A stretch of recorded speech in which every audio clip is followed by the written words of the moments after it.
नहीं दिखा, ओवरऑल वार्डों में भी मुझे नहीं दिखा।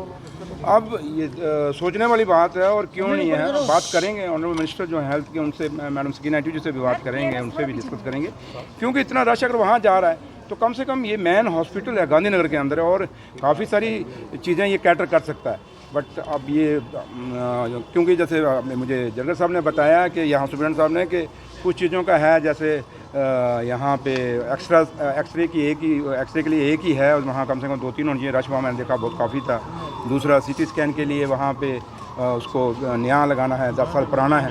कुछ चीज़ों की ज़रूरत है यहाँ पे करने की, लेकिन ओवरऑल सबसे बड़ा यही था मेरा यहाँ जो मैंने अपने आप यहाँ जो देखा, जो मैंने नोटिस किया और मैंने डॉक्टर साहब से भी बात की। मैंने कहा यहाँ रश क्यों नहीं हो रहा, क्योंकि जम्मू का मेडिकल कॉलेज तक इतना प्रेशर जाएगा। आप देखें वहाँ इमरजेंसी के अंदर एक स्ट्रेचर के ऊपर 2-2 लोग हैं, तो वहाँ बेड ही नहीं मिलते।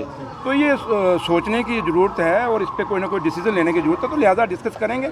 और आज का यही है कि मैं देखना चाहता था कि क्या जो हमारे लोग हैं उनको सही एक ट्रीटमेंट मिल रहा है या उनको सही वहाँ साफ़ सफाई है नहीं है। लेकिन उस लिहाज से अगर साफ़ सफाई से देखा जाए तो गांधीनगर हॉस्पिटल में काफ़ी सफाई है, बट मसला यही है कि पेशेंट नहीं है, पेशेंट बहुत कम है। तो उन चीज़ों को हमें, क्योंकि अब गांधीनगर जो हमारा मेडिकल कॉलेज है गवर्नर को, उससे कैसे पेशेंट यहाँ पे रखे जाएं, उसके लिए कोई ना कोई कुछ तरीके सोचने पड़ेंगे। तो लिहाजा इसी पे है। तो बाकी तो अदरवाइज तो हॉस्पिटल ठीक है, फैसिलिटी अच्छी है, साफ़ सफाई अच्छी है, वो चीज़ें ठीक हैं, जो अच्छी हैं वो अच्छी, हम क्यों कहेंगे। Thank you. एम्प्लॉइज़ को सस्पेंड भी आपकी तरफ से किया गया है पहली विजिट में? नहीं, देखिए मेरा जहाँ ताल्लुका में आज चीफ इंजीनियर जो RNB के हैं जम्मू के, उनके ऑफिस में मैं गया वहाँ पनामा चौक में, और मैं हैरान हो गया कि वहाँ पे मुलाजिम ही नहीं है। वहाँ जो सीनियर ऑफिसर्स हैं वही नहीं हैं, और 1-2 मैंने सस्पेंड नहीं करने थे, वो मैंने इसलिए किए क्योंकि वो कुछ लोग अंदर ऐसे थे मुलाजिम थे, उन्होंने 2 ने मुझे झूठ मारा कि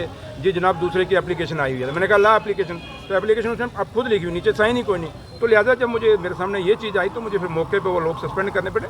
बट जो लोग एब्सेंट हैं, और मैं ये कह सकता हूँ कि चीफ इंजीनियर ऑफिस PWD के अंदर 70% मुलाजिम नहीं था, आप अंदाज़ा लगा सकते हैं। और 11:15 बजे तो सख्ती होगी। मैंने चीफ इंजीनियर को अपने सेक्रेटरी ऑफिस में बुलाया, मैं उसमें एक्शन लूँगा।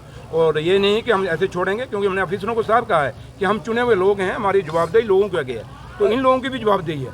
तो अब ये सोचेंगे कि पिछला राज है, तो पिछला राज का इनको आज जतलाना था कि भाई वो राज खत्म है, अब राज लोगों का राज है, ये डेमोक्रेसी का राज है, ये उस गरीब का राज है जो गरीब पाई जोड़ के आप लोगों को सैलरी देता है, हम लोगों को सैलरी देता है, उसका जो पैसा वो नजायज़ हम नहीं होने देंगे। तो लिहाजा ये आए दफ्तरों में, और अब जो मैंने आज देखा है, मुझे लगता है कि अब तो हमें हर ऑफिस में जाना पड़ेगा और अचानक जाना पड़ेगा, और जाएंगे और देखेंगे। और मसला ये है कि अकाउंटेबिलिटी फिक्स करेंगे, क्योंकि मेरे हमारे honourable chief minister Omar Abdullah साहब की भी यही डायरेक्शन है और सब ने कहा है। और हम जो सारे मिनिस्टर हैं, कैबिनेट बेशक छोटी है, लेकिन हम सब की यही कोशिश है कि लोगों तक हम पहुँचें और लोगों को जो सरकार की सुविधाएं हैं, जो फैसिलिटीज़ हैं, वो लोगों तक पहुँचनी चाहिए। उसका मकसद हमारा।